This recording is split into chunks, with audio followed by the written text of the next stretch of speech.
దావీదు వంశము అంటారు. ఈ దావీదు అనేవాడు తన సేవకుడు యూరి భార్య బెతెషెబా స్నానం చేస్తుంటే చూసి మోహించి దాన్ని రప్పించుకుని దాంతో అది చేస్తాడు.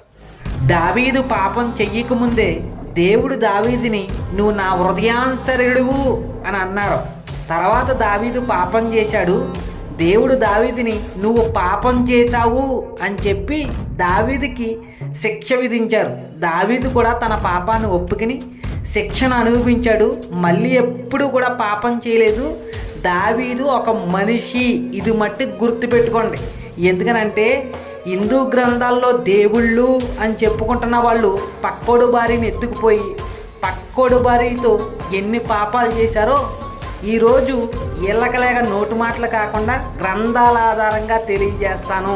దేవతలకు గురువైనటువంటి బృహస్పతి భార్య తార చంద్రుడు యజ్ఞం చేసుకుంటున్నాడని దేవుళ్ళు కూడా యజ్ఞం చేసుకుంటారా? వాళ్ళు ఏది పడితే అది చేసుకుంటారు. ఆ యజ్ఞాన్ని చూడడానికి బృహస్పతి భార్య తార చంద్రుడి ఇంటికి వెళ్తుంది. తార అందానికి చంద్రుడు కమాతురుడయ్యాడు. తార కూడా తన భర్తను మర్చిపోయి చంద్రుడి మీద కమాతురత కలిగి ఇద్దరూ కలిపి చాలా రోజులు కామక్రీడల్లో పాల్గొన్నారు. అప్పుడు బృహస్పతి నా భార్య తార ఇంకా ఇంటికి రాలేదేంటి అని ఒకరిని పంపిస్తే అతనితో బృహస్పతి భార్య అంటదే, అబ్బే నేను రాను, ఈ చంద్రుడి దగ్గరే బాగుంది, నువ్వు పో అని అంటది. తర్వాత బృహస్పతి వచ్చి చంద్రుడిని బతిమాలుకుంటాడు. చంద్రుడు బృహస్పతిని అంటాడు, అబ్బే నీ భార్య మీద నాకు ఇంకా కామకోరిక తీరలేదు, నీ భార్యకి కూడా నా మీద కామకోరిక తీరలేదు, నా దగ్గర సుఖంగానే బాగానే ఉంది, నేను పంపించిన అతలపు అని అంటాడు. తర్వాత చాలా స్టోరీ జరుగుతుంది. గర్భవతి అవుతుంది. ఆ గర్భం ఎవరి ద్వారా వచ్చిందో తెలియక అదో పెద్ద స్టోరీ.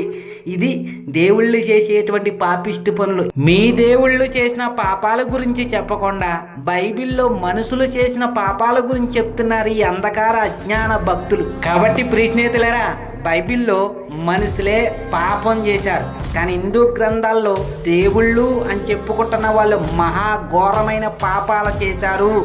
గ్రంథాలు చదివి సత్యాన్ని తెలుసుకోండి. ఇలాంటి మాయగారడీ గాళ్ళు మాటలు నమ్మి మోసపోవద్దు.